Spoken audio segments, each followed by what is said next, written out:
Episode की starting में हम एक भूतिया बंगले को देखते हैं जिसके अंदर डायन, विहान और गौरी यह तीनों ही मौजूद होते हैं। डायन विहान को कैसे भी करके इस बंगले में लाना चाहती थी और विहान किसी भी हालत में उस डायन से अपना कनेक्शन जानना चाहता था, क्योंकि विहान को ये डाउट है कि उसका और डायन का कहीं ना कहीं कुछ ना कुछ संबंध जरूर है, क्योंकि उसके पास जो शक्तियां हैं वही की वही शक्तियां डायन के पास है और जैसे ही वो डायन के आसपास रहता है उसे कहीं ना कहीं अपनेपन का आभास होता है। इसलिए वो डायन से मिलकर सारी ही चीजें जानना चाहता था, लेकिन उसी बीच में आ जाती है गौरी। विहान डायन को देख ही रहा होता है, उसकी तरफ जा ही रहा होता है, लेकिन सामने गौरी आके खड़ी हो जाती है। विहान बार बार मना करता है। विहान गौरी को समझाने की कोशिश करता है कि हट जाओ मेरे रास्ते से, लेकिन गौरी नहीं हटती है। गौरी कहती है कि आपके भाई हर्ष ने मुझे ये कंगन दिया है, ये ब्रेसलेट दिया है, जो कि मैं आपको पहना के रहूंगी, उसके बिना मैं वहां से नहीं जाने वाली। और इतनी देर में जो डायन है वो वहां से भाग जाती है, क्योंकि गौरी के अंदर कुछ ऐसी शक्तियां हैं जिससे कि डायन डरती है। जब भी गौरी आती है उस समय डायन भाग जाती है। विहान को ये देख के बहुत ज्यादा गुस्सा आता है। वो अपनी शक्तियों से सारे ही सामान को हवा में उड़ाता है और इधर उधर फेंकने लगता है, जिसमें से बेड का जो एक पांव होता है वो सीधे लगता है गौरी के सर पे और गौरी घायल हो जाती है। उसके सर से खून निकलने लगता है, लेकिन फिर भी वह रुकती नहीं है। वो विहान के पास जाती है और उसके हाथ को पकड़ लेती है। हम देखते हैं कि जैसे ही गौरी विहान के हाथ को पकड़ती है वैसे ही विहान शांत होने लगता है। अभी तक विहान ने कंगन नहीं पहना था, यानी वो ब्रेसलेट नहीं पहना था, फिर भी वह अपनी शक्तियों को कंट्रोल कर पा रहा था। ये पहली बार था विहान के साथ, क्योंकि हम सभी जानते हैं कि गौरी के अंदर कुछ ना कुछ अद्भुत शक्तियां हैं। जस्ट अगले ही सीन में हम देखते हैं कि गौरी जल्दी में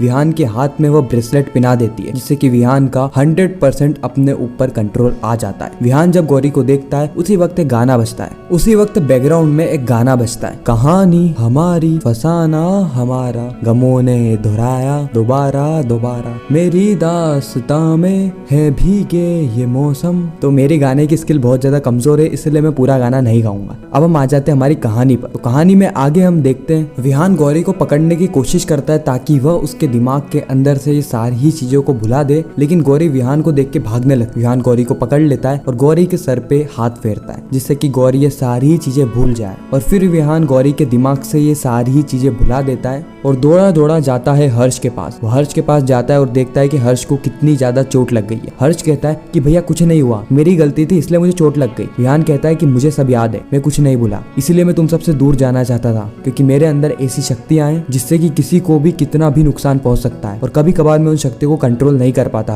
हर्ष कहता है कि अरे कहाँ लगी है मुझे, मैं तो पुलिस वाला हूँ ना। विहान कहता है कि तू पुलिस वाला बाद में, पहले मेरा भाई है। और फिर विहान हर्ष को गले लगा लेता है। विहान को यहाँ पे बहुत ज्यादा पछतावा हो रहा होता है कि उसकी शक्तियों से उसी के घर वालों को चोट लग रही है, लेकिन वो कुछ कर भी नहीं सकता। हर्ष कहता है कि भैया आप यहाँ से चले जाइए, आपको यहाँ पे किसी ने देख लिया तो अच्छा नहीं रहेगा। विहान कहता है कि हाँ इस लड़की को भी मुझे छोड़ना पड़ेगा। हर्ष कहता है कि नहीं भैया आप यहाँ से चले जाइए, इसको मैं छोड़ दूंगा, आपको यहाँ पे देख लिया तो कोई कुछ गलत समझेगा, इसलिए आप यहाँ से चले जाइए, मैं पुलिस वाला हूँ ना, मैं इसे छोड़ दूंगा सही सलामत। उसके बाद विहान वहाँ से चला जाता है और हर्ष भी गौरी को उसके घर पे छोड़ देता है। अगला दिन होता है, अगली सुबह निकलती है, जहाँ पर हम देखते हैं कि अर्जुन हर्ष और विहान दोनों को ही ढूंढ रहा होता है। पूरे ही घर में वो इन दोनों को ढूंढ रहा होता है, लेकिन उसे कहीं पर भी ये दोनों नहीं मिलते हैं। उसी वक्त हम हर्ष और विहान को आते हुए देखते हैं। अर्जुन जो है वो सवालों की बौछार लगा लेता है, साथ ही वह यह भी देखता है कि किस तरीके से हर्ष चलता हुआ आ रहा है, क्योंकि हर्ष के पाँव में चोट लग गई थी। अर्जुन सोचता है कि आप दोनों मुझे बता नहीं रहे, लेकिन आप मुझसे कुछ तो जरूर छुपा रहे हैं। विहान कहता है कि कल रात मैंने शायद से डायन को देखा था। अर्जुन कहता है कि शायद से,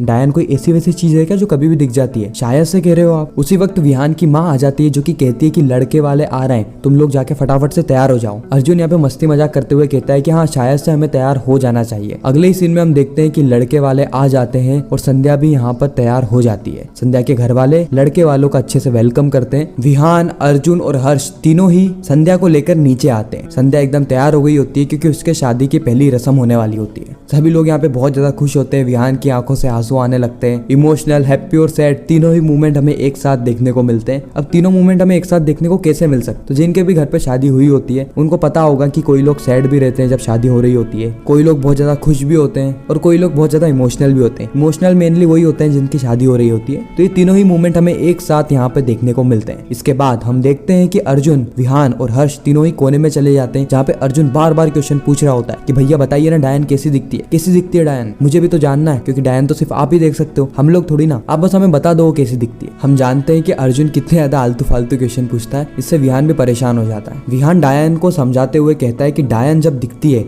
तो ऐसा लगता है कि हवा में तूफान आ गया हो, काले काले बाल, आंखों में खून, उसकी रफ्तार इतनी तेज कि मैं उसे पकड़ भी नहीं पाया। अर्जुन कहता है कि आपसे भी तेज भाग रही थी वो? विहान कहता है हाँ, बहुत तेज, और जंप भी बहुत लंबी, इतनी लंबी कि हम सोच भी नहीं सकते। विहान कहती है कि जब मैं उसके पास था ना तो एकदम स्ट्रेंज सी वाइब लग रही थी। मुझे ऐसा लग रहा था कि मेरी पावर से उसकी पावर्स का कुछ ना कुछ कनेक्शन जरूर जुड़ा हुआ है। अर्जुन कहता है कि कहीं भैया आप भी तो डायन नहीं? हर्ष कहता है कि अर्जुन थोड़ा दिमाग लगा लिया अगर, भैया मेल है और डायन फीमेल होती है। अर्जुन कहता है कि आजकल तो जेंडर इक्वेलिटी का टाइम भैया, मेरे भैया डायन जरूर बनेंगे। क्यों भैया? विहान कहता है कि देख मुझे गुस्सा मत दिला, वैसे उस लड़की ने बहुत इरिटेट कर रखा है। अर्जुन कहता है कौन सी लड़की? हर्ष कहता है कि वही लड़की, लाला ललाला। विहान कहता है कि मैंने उस लड़की की गाड़ी तोड़ दी। अर्जुन कहता है आपने उसकी गाड़ी तोड़ दी? लेकिन वो तो एक टैक्सी ड्राइवर है, उसकी गाड़ी तोड़ दोगे तो क्या होगा, वो काम कैसे करेगी? विहान कहता है इतना ही नहीं, मैंने उसके ऊपर एक लकड़ी का टुकड़ा जोर से फेंक के मारा था। अर्जुन कहता है अरे बाप रे भैया आप ये क्या कर रहे हो? अब भैया ही हो ना, ये कब हुआ, कैसे हुआ, क्यों हुआ, कुछ तो बताओ। उसी समय हर्ष कहता है कि मुझे चोट लग गई थी तो मैंने वो जो ब्रेसलेट है वो गौरी को दिया था ताकि वो भैया को पहना सके। अर्जुन कहता है अच्छा उसने आपको ब्रेसलेट पहनाया था तब जाके आप कंट्रोल में आए होंगे ना? विहान कहता है नहीं, उसने जैसे ही मुझे छुआ वैसे ही मुझे ऐसा लगा कि मैंने अपनी शक्तियों को कंट्रोल कर लिया और मैं पूरे ही कंट्रोल में आ गया ब्रेसलेट पहने बिना। अर्जुन कहता है कि हो क्या रहा है, मुझे तो कुछ भी समझ में नहीं आ रहा। जिस ब्रेसलेट से आप अपनी पावर्स कंट्रोल करते हो, आपके कहने के अनुसार उस लड़की ने आपको छुआ और उसके बाद से आप अपनी पावर्स को कंट्रोल करने लगे। विहान कहता है हाँ मुझे भी समझ में नहीं आ रहा। जस्ट अगले ही सीन में हम चारू और गौरी को देखते हैं। चारू गौरी को बता रही होती है कि उसका बहुत खतरनाक एक्सीडेंट हुआ था, एक ट्रक वाले ने उसको ठोक दिया था, जिसके बाद उसकी ऐसी हालत हो गई और एक पुलिस वाला उसको यहाँ पर छोड़ के गया। चारू कहती है कि आपके साथ इतना बड़ा एक्सीडेंट हो गया और आपको कुछ भी याद नहीं है। गौरी कहती है कि हम तो गरीब लोग हैं, बादाम तो खरीद नहीं सकते, इसलिए मैं रोज रात को बादाम के बारे में सोचकर सोया करती थी, फिर भी मुझे कुछ याद नहीं है। मुझे इतना जरूर याद है कि मैं डांस करके आई थी और मैंने तेरे को घर जाने को कहा था, उसके बाद मैंने उस बदमाश को चाटा मारा, उसको धमकी दी और उसके बाद क्या हुआ था याद ही नहीं है मुझे। मैं भोलेनाथ के यहाँ आपके नाम का दीपक जला के आती हूँ। गौरी कहती कि अगर मेरा एक्सीडेंट हुआ है तो मेरी कार कहाँ है, उसके साथ क्या हुआ, बिल्लो के साथ क्या हुआ? लेकिन चारू कुछ भी जवाब नहीं देती है। चारू की खामोशी गौरी समझ जाती है, इसीलिए गौरी वहां से उठती है और दौड़ के बाहर जाती है और देखती है कि उसकी कार की हालत तो बहुत ज्यादा खराब हो गई है। गौरी यहाँ पे रोने लगती है क्योंकि गौरी के पास ये आखिरी उम्मीद थी चारू को एक अच्छे कॉलेज में पढ़ाने की, उसकी फीस भरने की, सभी लोगों की जिंदगी बदलने की, लेकिन वह उम्मीद भी उसी के सामने पूरी ध्वस्त हो गई है। उसे बहुत ज्यादा बुरा लगता है और वो रोने लगती है। विहान कहता है कि मुझे कहीं ना कहीं इन सवालों के जवाब तो ढूंढने होंगे कि मेरी शक्ति और उस डायन की शक्ति का क्या कनेक्शन है। हर्ष और अर्जुन पूछते कि आप कहाँ से ढूंढोगे और कैसे ढूंढोगे, क्योंकि मैंने आपकी जैसी शक्तियां और किसी के अंदर नहीं देखी है। विहान कहता है एस्ट्रोलॉजी की किताबों में, एस्ट्रोनॉमी की किताबों में कहीं ना कहीं तो किसी ना किसी सवालों के जवाब मिलेंगे। अर्जुन कहता है कि एस्ट्रोनॉमी में तो नहीं मिलेंगे, एस्ट्रोलॉजी में मिल सकते हैं, लेकिन उससे भी पहले भैया आपको एक काम करना, और अब वो काम क्या है यही सस्पेंस बना के इस एपिसोड को यहीं पर ही एंड कर दिया जाता है। तो आप सभी को महाशिवरात्रि की बहुत बहुत शुभकामनाएं। ऐसे ही जादू तेरी नजर के रेगुलर रिकैप्स और अपकमिंग स्टोरी टेलीविजन से भी पहले जानने के लिए हमारे चैनल को सब्सक्राइब जरूर करें। जादू तेरी नजर के आने वाली कहानी बहुत ही ज्यादा इंटरेस्टिंग और अमेजिंग रहने वाली है। आपको यह वीडियो कैसी लगी कमेंट सेक्शन में जरूर बताना। अगर वीडियो अच्छी लगी हो तो वीडियो को लाइक करके चैनल को सब्सक्राइब करके ज्यादा से ज्यादा लोगों को ये वीडियो शेयर करना ताकि हमारी फिर से मुलाकात हो।